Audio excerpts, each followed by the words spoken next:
আজকে যে বিষয় আলোচনা করব সেটা হচ্ছেন যে সকল আমল করলে জাহান্নাম থেকে বাঁচা যায়, যে সকল আমল জাহান্নামের পথে বাধা হয়ে দাঁড়িয়ে যাবে, যে সকল আমল করলে জাহান্নাম থেকে মুক্তি পাওয়া যায়, যে সকল আমল করলে জাহান্নামের আগুন হারাম হয়ে যায়, যে সকল আমল একজন বান্দাকে জাহান্নাম থেকে দূরে রাখে, যেসব আমল করলে জাহান্নামে যেতে হবে না। এই হচ্ছে শিরোনাম, মানে যেই সকল আমল করলে জাহান্নামের আগুন কি হয়ে যায়, হারাম হয়ে যায়। এর মধ্যে এক হচ্ছেন কালিমায়ে শাহাদাত পাঠ করা। রাসূলুল্লাহ সাল্লাল্লাহু আলাইহি সাল্লাম বলেছেন, যে ব্যক্তি সাক্ষ্য দিবে যে আল্লাহ ছাড়া কোনো মাবুদ নেই, মুহাম্মদ সাল্লাল্লাহু আলাইহি সাল্লাম আল্লাহর প্রেরিত বান্দা ও রাসূল, এই সাক্ষ্য যে দিবে এবং এই সাক্ষ্য দিয়ে যে ব্যক্তি মৃত্যুবরণ করবে সে জান্নাতি, এবং তার জন্য জাহান্নামের আগুন কি হয়ে যাবে, হারাম হয়ে যাবে। যে ব্যক্তির সন্তান শিশু অবস্থায় মারা যাবে, সে যদি ধৈর্য ধারণ করে তাহলে আল্লাহ রাব্বুল আলামিন তার জন্য জাহান্নামের আগুনকে হারাম করে দিবে। মনে করেন আপনার এক থেকে দুই তিন বা একজন শিশু সন্তান মারা গিয়েছেন, আর আপনি যদি ধৈর্য ধারণ করেন তাহলে আল্লাহ রাব্বুল আলামিন আপনার জন্যে কিয়ামতের দিন জাহান্নামের আগুনকে কী করে দিবেন, হারাম করে দিবেন, মানে আপনি জাহান্নাম থেকে মুক্তি পেয়ে যাবেন। একটি শিশু জন্মগ্রহণ করার পরে যদি সে চিৎকার দিয়ে মারা যায় তাহলে কিয়ামতের দিন আপনি নাজাত পেয়ে যাবেন, আপনি জাহান্নামের আগুন থেকে বেঁচে যাবেন। তো রাসূল বলছেন, যার সর্বশেষ বাক্য হবে লা ইলাহা ইল্লাল্লাহ, সেও জান্নাতে যাবে, আল্লাহ তার জন্য জাহান্নামের আগুনকে হারাম করে দিবেন। দুই হচ্ছেন, যে ব্যক্তির তিনটি বা একটি সন্তান শিশু অবস্থায় মারা যাবে, জন্মগ্রহণের পর যদি চিৎকার দিয়ে মারা যায় তাহলে সে ব্যক্তিও জান্নাতে যাবে, তার জন্য জাহান্নামের আগুন হারাম হয়ে যাবে। কথা বুঝতে পেরেছেন? 3 নম্বর হচ্ছেন, যে ব্যক্তি ফজরের নামাজ ও আসরের নামাজ নিয়মিত পড়বে। কোন আল্লাহ রসুল সাল্লাল্লাহু আলাইহি সাল্লাম বলছেন, আন আবু বকর ইবনে ওমারা থেকে বর্ণিত, তিনি বলেন, রাওয়াইতা আন আবিহি, তিনি তার পিতা থেকে বর্ণনা করেছেন, তিনি বলেন, ক্বালা সাআলাহু রাজুলুম মিন আহলিল বাসার, আহলিল বাসারের একজন ব্যক্তিকে আবু বকর ইবনে ওমারা রাদিয়াল্লাহু তাআলা আনহু জিজ্ঞাসা করলেন, ফাকাল আখবিরনি, আপনি আমাদেরকে রসুল সাল্লাল্লাহু আলাইহি সাল্লামের একটা হাদিস শোনান যা আপনি আল্লাহর হাবিবের কাছ থেকে শুনেছেন। ক্বালা সামিতু রাসূলুল্লাহ সাল্লাল্লাহু আলাইহি সাল্লাম, ওই ব্যক্তি বললেন, আমি আল্লাহর হাবিবকে বলতে শুনেছি, লা ইয়ালিজুন নার রাজুলুন সাল্লা ক্বাবলা তুলুই শামসি ওয়া ক্বাবলা আন তাগরাব। নবী বললেন, যে ব্যক্তি 2 ওয়াক্তের নামাজের প্রতি যতনশীল হবে তার জন্য আল্লাহ রাব্বুল আলামিন জাহান্নামের আগুনকে হারাম করে দিবে। কয়েকটা নামাজ?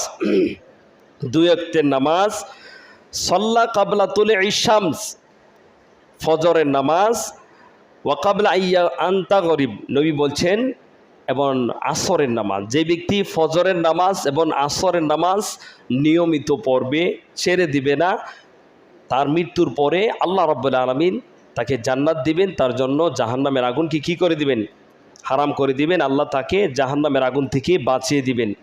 এই হাদিসটা বলেছে সুনানে আবু দাউদের, হাদিস নাম্বার হচ্ছেন 427, সহিহুল মুসলিমের হাদিস হচ্ছেন 634 নম্বর হাদিস। যেই ব্যক্তি জোহরের নামাজের আগে 4 রাকাত এবং জোহরের নামাজের পরে 4 রাকাত নামাজ নিয়মিত পড়বে, আল্লাহ তার জন্য জাহান্নামের আগুনকে হারাম করে দিবেন। মান হাফাদা আলা 4 রাকাতিন ক্বাবলা যুহুর, যে ব্যক্তি জোহরের নামাজের পূর্বে 4 রাকাত নামাজ আদায় করবে, ওয়া আরবা'a বা'দাহা হারামা আলান নার, এবং যে ব্যক্তি জোহরের ফরজ নামাজের পরে আরও 4 রাকাত আদায় করবে, হারামা আলান নার, আল্লাহ তার উপরে জাহান্নামের আগুনকে হারাম করে দিবেন। সুবহানাল্লাহি ওয়া বিহামদিহি। তো হাদিসটা বর্ণিত হচ্ছে সুনানে আবু দাউদ 1269 নম্বর হাদিস। এই হাদিসের মান সহিহ। তো আল্লাহ রসুল বলছেন, জোহরের আগে 4 রাকাত, জোহরের পরে 4 রাকাত নামাজ যে ব্যক্তি আদায় করবে আল্লাহ তাকে জাহান্নাম থেকে বাঁচিয়ে দিবেন, তার উপরে জাহান্নামের আগুন কি হয়ে যাবেন, হারাম হয়ে যাবেন। তো আমরা তো এটা বুঝতে পারছি যে আমরা সর্বদাই পড়ি জোহরের নামাজের আগে 4 রাকাত সুন্নত, কিন্তু জোহরের পরও তো আর আমরা 4 রাকাত সুন্নত পড়ি না। তো জোহরের পরে 2 রাকাত সুন্নত হচ্ছে সুন্নতে মুআক্কাদা, এটা পড়তে হবে। আর এরপরে আছে 2 রাকাত নফল। তো হাদিসে ওই 2 রাকাত নফলকেও উল্লেখ করেছেন, কথা বুঝতে পেরেছেন? 2 রাকাত নফলের গুরুত্ব আছেন। যদি কোনো ব্যক্তি জোহরের ফরজ নামাজের পরে শুধু 2 রাকাত সুন্নত আদায় করে তাহলে তার আদায় হয়ে যাবে, সে গুনাহগার হবে না। আর নফল যদি নাও পড়ে তার গুনাহ হবে না, কিন্তু ছেড়ে দিলে সওয়াব থেকে বঞ্চিত হবে, কথা বুঝতে পেরেছেন? এরপরে 5 নম্বর হচ্ছেন, যেই চোখ আল্লাহর বই কান্না করবে ওই চোখের জন্য জাহান্নামের আগুন কি হয়ে যাবে, হারাম হয়ে যাবে। নবী বলছেন আইনা তানে লা ইয়ামাসসুহান নার, নবী বললেন 2 প্রকার চোখের জন্য জাহান্নামের আগুন হারাম। আইনুন বাকাত মিন খাশিয়াতিল্লাহ, এক হচ্ছেন যে চোখ আল্লাহর বই কান্না করবে। ওয়া আইনুন বাতাত তাহরসু ফি সাবিলিল্লাহ, যে চোখ আল্লাহর রাস্তায় পাহারা দিবে। যে মুজাহিদ আল্লাহর রাস্তায় জিহাদরত অবস্থায় পাহারা দিবে ওই 2 ব্যক্তির জন্য জাহান্নামের আগুন কি, হারাম। এক হচ্ছেন যে আল্লাহর বই কান্না করবে, 2 হচ্ছেন যে মুজাহিদ জিহাদের ময়দানে রাত্রে পাহারারত থাকেন। এই হাদিসটা বর্ণিত হয়েছে সুনানে তিরমিজির 1639 নম্বর হাদিস। অন্য আরেকটা হাদিসে এসেছেন, আল্লাহ রাসূল সাল্লাল্লাহু আলাইহি ওয়াসাল্লাম বলছেন লা ইয়ালিজুন নার রাজুলুন বাকা মিন খাশিয়াতিল্লাহ, যে চোখ আল্লাহর বয়ে কান্না করবে, যে ব্যক্তি আল্লাহর বয়ে কান্না করবে, জাহান্নামের কথা শুনলে কান্না করবে, জাহান্নামের কথা মনে হলে কান্না করবে, যে ব্যক্তি আল্লাহর শাস্তিকে বই করে কান্না করবে। হাত্তা ইয়াউদুল লাবান ফি দরঈ ওয়ালা ইয়াজতামিউ গুরাবুন ফি সাবিলিল্লাহ, নবী বললেন যেমনিভাবে দুধ বানের মধ্যে প্রবেশ করানো যায় না, ঠিক তেমনিভাবে যে ব্যক্তি আল্লাহর বয়ে কান্না করবে, কুরাবুন ফি সাবিলিল্লাহ, এবং যে জিহাদের ময়দানে রাত্রে পাহারা দায়িত্ব পালন করবে, ওই 2 ব্যক্তি জাহান্নামে যাওয়া অসম্ভব। যেমনিভাবে দুধ বান থেকে বের হয়ে যাওয়ার পরে আর পুনরায় বানের মধ্যে প্রবেশ করানো যায় না, কথা বুঝতে পেরেছেন? দুধ দোহানোর পরে যেরকমভাবে দুধ বানের মধ্যে প্রবেশ করানো যায় না, যে ব্যক্তি আল্লাহর বয়ে কান্না করবে এবং যে ব্যক্তি জিহাদরত অবস্থায় রাত্রে পাহারা দিবে, ওই 2 ব্যক্তিও জাহান্নামে যাওয়া অসম্ভব, তারা জাহান্নামে যাবে না, কথা বুঝতে পেরেছেন? সুনানে তিরমিজি 2311 নম্বর হাদিস। ব্যক্তি জিহাদ করতে গিয়ে, যে ব্যক্তি আল্লাহর রাস্তায় শহীদ হবে আল্লাহর দ্বীনের জন্যে, নিজের জানমাল রক্ষা করতে গিয়ে, জালেম শাসকের সামনে হক কথা বলতে গিয়ে যদি কোনো ব্যক্তি শহীদ হয়, সেও জান্নাতে যাবে। আল্লাহ শহীদদের জন্য জাহান্নামের আগুনকে কি করে দিয়েছেন, হারাম করে দিয়েছেন। তো একজন ব্যক্তি যদি শহীদ হয় আল্লাহ সর্বপ্রথমই তাকে 7টা পুরস্কার দিবেন, 7টা পুরস্কার দিয়ে তাকে পুরস্কৃত করবেন। এক হচ্ছেন যে ব্যক্তি আল্লাহর রাস্তায় শহীদ হবে আল্লাহ তার সমস্ত গুনাহ মাফ করে দিবে। 2, সে মৃত্যুর আগেই দুনিয়ায় থাকতেই জান্নাতে তার জায়গা দেখে সে মৃত্যুবরণ করবে। 3, আল্লাহ তার কবরের শাস্তি মাফ করে দিবেন। এরপরে কিয়ামতের দিনের বিভীষিকাময়, কিয়ামতের দিনের ভয়াবহতা থেকে আল্লাহ শহীদদেরকে হেফাজত করবে এবং শহীদকে জান্নাতে 70 জন হুরের সঙ্গে বিবাহ করে দেওয়া হবে এবং একজন শহীদের মাথায় সম্মানের মুকুট পরিয়ে দেওয়া হবে, যেই মুকুটের মূল্য হবে এরকম 70টা পৃথিবীর সমান, সুবহানাল্লাহ। এরপর একজন শহীদকে অনুমতি দেওয়া হবে 70 জন আত্মীয় বন্ধু বান্ধবকে সুপারিশ করে জান্নাতে নেওয়ার জন্য, সুবহানাল্লাহ। তো যারা আল্লাহর রাস্তায় শহীদ হয়ে যাবে আল্লাহ তাদের জন্য জাহান্নামের আগুন কি করে দিবেন, হারাম করে দিবেন। এরপরে যেই ব্যক্তি প্রতিদিন সকাল সন্ধ্যায় 3 বার আল্লাহর কাছে জান্নাত চাইবে, 3 বার জাহান্নাম থেকে আশ্রয় কামনা করবেন। নবী সাল্লাল্লাহু আলাইহি সাল্লাম থেকে হাদিস বর্ণিত হয়েছে, যে ব্যক্তি ওই দোয়া পড়বে, আল্লাহুম্মা ইন্নী আসআলুকাল জান্নাতা ওয়া নাউযু বিকা মিনান নার, আল্লাহ আমি তোমার কাছে জান্নাত চাই এবং জাহান্নামের আগুন থেকে মুক্তি চাই, যে ব্যক্তি এই দোয়া পাঠ করবে আল্লাহ তার জন্য জাহান্নামের আগুনকে হারাম করে দিবেন। সূরা আবু দাউদ হাদিস নম্বর হচ্ছে 793। এমনিভাবে এরপরে যে ব্যক্তি কোনো মানুষের ইজ্জত সম্মান বাঁচিয়ে দিবে, কি বাঁচিয়ে দিবে? ইজ্জত সম্মান যদি কোনো ব্যক্তি বাঁচিয়ে দেয়, তাহলে এর বিনিময়ে আল্লাহ তার জন্য জাহান্নামের আগুনকে কি করে দিবেন? হারাম করে দিবেন। আপনার সম্মুখে যদি কারো ইজ্জত সম্মান নষ্ট করা হয়, বা আপনি দেখছেন একজন মানুষের ইজ্জত সম্মান নষ্ট করা হচ্ছে বা ইজ্জতের উপরে আঘাত করা হচ্ছে, আপনি যদি একজন মানুষের ইজ্জত সম্মান বাঁচিয়ে দেন, তাহলে আপনার মৃত্যুর পরে আল্লাহ আপনার জন্য জাহান্নামের আগুনকে হারাম করে দিবেন, আপনি জান্নাতবাসী হয়ে যাবেন। সুবহানাল্লাহ। নবী সাল্লাল্লাহু আলাইহি সাল্লাম বললেন, মান রাদ্দা আন ইরদিহি আখি, যে ব্যক্তি তার ভাইয়ের ইজ্জত সম্মান রক্ষা করবে, কোথাও আপনার ভাইয়ের ইজ্জত সম্মান নষ্ট করছেন, তখন আপনি যদি তার ইজ্জত সম্মান রক্ষা করেন, তাহলে আল্লাহ নবী বলছেন, রাদ্দাল্লাহু আন ওয়াজহিন নার ইয়াউমাল কিয়ামা, কিয়ামতের দিবসে আল্লাহ রাব্বুল আলামিন তার চেহারাকে জাহান্নামের আগুন থেকে বাঁচিয়ে দিবে। তাহলে ওই ব্যক্তিও জাহান্নামের আগুন থেকে বেঁচে যাবে যে ব্যক্তি তার ভাইয়ের ইজ্জত সম্মান রক্ষা করবে। তিরমিজি হাদিস নম্বর হচ্ছেন 131 নম্বর হাদিস। এরপরে যে ব্যক্তি উত্তম আচার আচরণ করবে, যার আচার ব্যবহার ভালো হবে, আল্লাহ তার জন্য জাহান্নামের আগুনকে কি করে দিবেন? হারাম করে দিবেন। গত জুমাও একটা হাদিস এসেছিল, আজকেও আর একটা হাদিস এসেছেন। আল্লাহ নবী সাল্লাল্লাহু আলাইহি সাল্লাম বলেন, আলা উখবিরুকুম বিমান ইয়াহরামু আলান নার, নবী বললেন, আমি কি তোমাদেরকে জানিয়ে দিব না কোন ব্যক্তির উপরে আল্লাহ জাহান্নামের আগুনকে হারাম করে দিয়েছেন? নবী বললেন, কুল্লু কারিবিন হাইয়িনিন লাইয়িনিন সাহিল, নবী বললেন, যে ব্যক্তি মানুষের সাথে মিলেমিশে থাকবে, এরপরে যার হাইয়িনিন এবং যার আচার আচরণ নম্র হবে, হাইয়িনিন যে সহজ সরল হবে, লাইয়িনিন যে ব্যক্তি নম্রবাসী হবে, সাহালিন এবং সদাচারী হবে, এই গুণগুলি যে ব্যক্তির মধ্যে থাকবে, আল্লাহ তার জন্য জাহান্নামের আগুনকে হারাম করে দিবেন। কয়টা? এক, কুল্লু কারিবিন, যে মানুষদের সাথে মিলেমিশে থাকে, মানুষদের মধ্যে বেশি ফিতনা তৈরি করে না। দুই, হাইয়িনিন, যে ব্যক্তি সহজ সরল জীবনযাপন করে, একবারে সহজ সরল মানুষ। তিন, লাইয়িনিন, যে নম্রবাসী, মানুষের সাথে কথা বলার সময় নম্র ভাষায় কথা বলে ওই ব্যক্তি।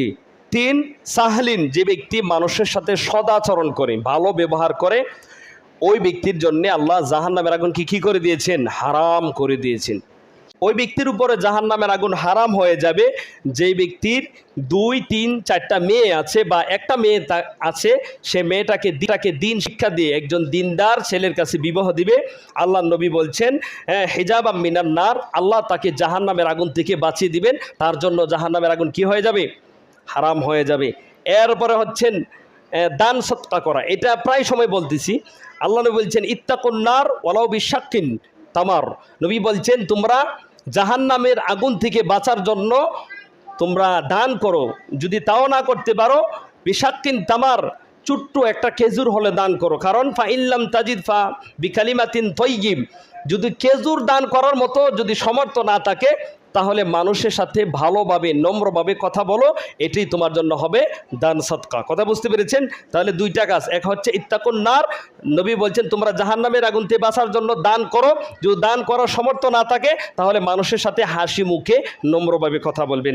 সহিহুল বুখারী হাদিস নম্বর হচ্ছে 6023 নম্বর হাদিস। এরপরে নবী বলছেন, যে ব্যক্তি বেশি বেশি রোজা রাখবে, নফল রোজা, প্রতি মাসে 3টা রোজা আছে, সোমবারে রোজা আছে, বৃহস্পতিবারে রোজা আছে, এছাড়া যে ব্যক্তি বেশি বেশি রোজা রাখবেন, রাসূল বলেছেন, লা ইয়াসুমু আবদুন ইয়াওমান ফি সাবিলিল্লাহি ইল্লা আদাবান ইয়াওমান নার, নবী বলছেন, যে ব্যক্তি মানে নিয়মিত নফল সিয়াম, ফরজ সিয়াম, ওয়াজিব সিয়াম রাখবেন, আল্লাহ তার জন্য জাহান্নামের আগুনকে হারাম করে দিবেন, সে মৃত্যুর পরে আর জাহান্নামে যাবে না। কথা বুঝতে পেরেছেন? এরপরে রাসূলুল্লাহ সাল্লাল্লাহু আলাইহি সাল্লাম বলছেন, 3 প্রকার চোখের জন্য জাহান্নামের আগুন হারাম। কয় প্রকার? 3 প্রকার। এক হচ্ছেন যে চোখ জিহাদের ময়দানে পাহারারত থাকবে, 2 হচ্ছেন যেই চোখ দিয়ে আল্লাহর ভয়ে কান্না করবে, 3 নাম্বার হচ্ছেন যেই চোখ বেগানা নারীদেরকে দেখবে, না, ওই 3 শ্রেণীর মানুষের জন্য, 3 শ্রেণীর চোখের জন্য আল্লাহ জাহান্নামের আগুনকে হারাম করে দিয়েছেন। এটা সহিহ সিলসিলায়ে সহিহা হাদিস নাম্বার হচ্ছেন 1477। এরপরে নবী বলছেন ওই ব্যক্তির উপরও জাহান্নামের আগুন হারাম হয়ে যাবে যে ব্যক্তি সম্মুখে কারো গীবত করা হয় আর সে গীবতকারীকে বাধা দেয়। নবী বলছেন মান দাব্বা আন ইরদিহি আখিহি বিল গিবা, যদি কোনো ব্যক্তি আপনার সম্মুখে কারো গীবত করে, পরনিন্দা করে, সমালোচনা করে, আপনি যদি ওই ব্যক্তিকে তা থেকে বাধা দেন, প্রতিহিত করেন, হাক্কান আলাল্লাহি আইয়ুতাকাহু মিনান নার, ওই ব্যক্তির জন্য রব্বুল আলামিন জাহান্নামের আগুনকে হারাম করে দিবেন। এখন গীবত যদি আপনার সম্মুখে কেউ করে যে অমুক এটা করেছে, অমুক এটা করেছেন, গীবত মানে ওই ব্যক্তির মধ্যে যে দুষ্টুরুটি আছে সেটাই গীবত। আর যদি দুষ্টুরুটি না থাকে যদি বলেন সেটা হচ্ছে মিথ্যা অপবাদ, বুহতান। আর যদি ধারণা করে বলেন এটাকে বলা হয় কুধারণা। কারো ব্যাপারে যদি এমন কিছু বলেন যেটার ব্যাপারে আপনি কিছুই জানেন না বা ধারণা ভিত্তিক বলেছেন, এটাও হারাম, কুধারণা হারাম, তারপরে মিথ্যা অপবাদও হারাম, গীবত করাও কি হারাম। কথা বুঝতে পেরেছেন? এরপরে সর্বশেষ হচ্ছেন যে ব্যক্তি একাধারে 40 দিন পর্যন্ত 5 ওয়াক্তের নামাজ জামাতের সাথে আদায় করবে, আল্লাহ তার জন্য জাহান্নামের আগুনকে হারাম করে দিবেন। কয় ওয়াক্তের নামাজ? মান সাল্লা 40 ইয়াওমান ফি জামাতিন ইউদরিকাত তাকবীরুল উলা কুতিবা লাহু বারাআত। নবী বললেন যে ব্যক্তি একাধারে 40 দিন পর্যন্ত তাকবীরে উলার সাথে 5 ওয়াক্তের নামাজ আদায় করবে, বারাআতুম মিনান নার, এক হচ্ছেন আল্লাহ তাকে জাহান্নাম থেকে মুক্তি দিয়ে দিবে, বারাআতুম মিনান নিফাক, দুই নাম্বার হচ্ছেন আল্লাহ তাকে মুনাফিকির কাতার থেকে তার নামটা মুছে দিবেন। তাহলে এই মোট 15টা আমল আছেন। এখন বললাম এই 15টা আমল যদি কোনো ব্যক্তি নিয়মিত করে আল্লাহ তার উপরে জাহান্নামের আগুনকে কী করে দিবেন? হারাম করে দিবেন। কথা বুঝতে পেরেছেন? তাহলে আমরা সংক্ষিপ্তভাবে জেনে নেই 15টি আমল, যে আমলগুলি। আরেকটা আমল রয়েছেন, এটা হচ্ছে 4 শতের নামাজ আদায় করা। 4 শতের নামাজ তো বুঝেন, সূর্য ওঠার পরে 1-1.5 ঘন্টা পরে 2 রাকাত নামাজ আদায় করা। যে ব্যক্তি ওই 2 রাকাত নামাজ আদায় করবে আল্লাহ রাব্বুল আলামিন তার উপরে জাহান্নামের আগুনকে হারাম করে দিবেন যদি সেই দিন সে মারা যায়। কথা বুঝতে পেরেছেন? তাহলে 15টি আমল আছে এমন যে আমলগুলি করলে আল্লাহ আপনার জন্য জাহান্নামের আগুনকে হারাম করে দিবেন। 1, আপনি যদি মৃত্যুর সময় কালিমা আপনার মুখে জারি থাকে, লা ইলাহা ইল্লাল্লাহ। 2, যদি আপনার সন্তান শিশু অবস্থায় মারা যায়, কোনো ব্যক্তির যদি সন্তান শিশু অবস্থায় মারা যায়, তাহলে ওই ব্যক্তির জন্যে সে যদি ধৈর্য ধারণ করে তাহলে ওই ব্যক্তির জন্য জাহান্নামের আগুনকে আল্লাহ কী করে দিবেন? হারাম করে দিবেন। এরপরে যে ব্যক্তি আসরের নামাজ এবং ফজরের নামাজ নিয়মিত পড়বে, যে ব্যক্তি আসরের নামাজ ফজরের নামাজ নিয়মিত পড়বেন তার জন্য মৃত্যুর পরে জাহান্নামের আগুন হারাম হয়ে যাবে। এরপরে যে ব্যক্তি জোহরের নামাজের আগে 4 রাকাত সুন্নত, জোহরের নামাজের পরে 4 রাকাত নামাজ আদায় করবেন, সে মৃত্যুর পরে আল্লাহ তার জন্য জাহান্নামের আগুনকে কী করে দিবেন? হারাম করে দিবেন। কেউ একটু ব্যাখ্যাটা বুঝতে পারবে না, অনেকে তো বলবেন যে হুজুর জোহরের আগে 4 রাকাত সুন্নত আমরা এটা পড়ি, কিন্তু জোহরের পরে তো আর 4 রাকাত নাই, জোহরের পরে 2 রাকাত সুন্নত, যেটা সুন্নতে মুআক্কাদা, আর 2 রাকাত নফল, এটাও হাদিসে এসেছেন। তাহলে মোট কয় রাকাত হলো? 12 রাকাত। কথা বুঝতে, ফরজ নিয়ে মোট 12 রাকাত নামাজ। তাহলে প্রথম 4 রাকাত, শেষে 4 রাকাত, ওই 8 রাকাত নফল যে ব্যক্তি পড়বে, সুন্নত নফল যে ব্যক্তি পড়বেন, তার মৃত্যুর পরে আল্লাহ তাকে জাহান্নাম থেকে মুক্তি দিয়ে দিবেন। তারপরে যে ব্যক্তি আল্লাহর রাস্তায় জিহাদ করবেন, তারপরে যে ব্যক্তি আল্লাহর ভয়ে কান্নাকাটি করবেন, যার আচার আচরণ সুন্দর হবে, যে ব্যক্তি নিজের মেয়েদেরকে দিন শিক্ষা দিয়ে দিনদার ছেলের কাছে বিবাহ দিবে, ওই ব্যক্তির জন্য জাহান্নামের আগুন কি হয়ে যাবে? হারাম হয়ে যাবেন। এবং যার মেজাজ নরম হবে, যার কথা নম্র হবে, যার ব্যবহার আচরণ উত্তম হবে, ওই ব্যক্তির জন্য জাহান্নামের আগুন হারাম হয়ে যাবে। যে ব্যক্তি কাউকে গীবত থেকে বাধা দিবে, আপনার সম্মুখে কারো গীবত করছেন, আপনি বাধা দিলেন, আপনার মৃত্যুর পরে আল্লাহ আপনার উপরে জাহান্নামকে হারাম করে দিবেন। এরপরে যে ব্যক্তি প্রতিদিন সকাল সন্ধ্যায় নিয়মিত 3 বার জাহান্নাম থেকে আশ্রয় যাবে এবং জান্নাত প্রার্থনা করবে, ওই ব্যক্তির জন্য জাহান্নামের আগুন মৃত্যুর পরে হারাম হয়ে যাবে। এরপরে যেই চোখ বেগানা নারীদেরকে দেখবে না, যেই চোখ বেগানা নারীদের থেকে ফিরিয়ে নিবে, ওই চোখের জন্য জাহান্নামের আগুন কি হয়ে যাবে? হারাম হয়ে যাবে। যে ব্যক্তি দান সদকা করে, ওই ব্যক্তির জন্য জাহান্নামের আগুন হারাম। যে ব্যক্তি মানুষের সামনে মানুষের সাথে ভালো কথা বলে, ওই ব্যক্তির জন্য জাহান্নামের আগুন হারাম। যেই ব্যক্তি অধিক পরিমাণে রোজা রাখবে তার জন্য জাহান্নামের আগুন হারাম। যেই ব্যক্তি প্রতিদিন 400 নামাজ আদায় করবে তার জন্য আল্লাহ জাহান্নামের আগুনকে হারাম করে দিবেন। আর যে ব্যক্তি মানে একাধারে 40 দিন পর্যন্ত তাকবীরে উলার সাথে ফরজ নামাজ আদায় করবে আল্লাহ তাকে জাহান্নাম থেকে মুক্ত দিয়ে দিবেন। আল্লাহ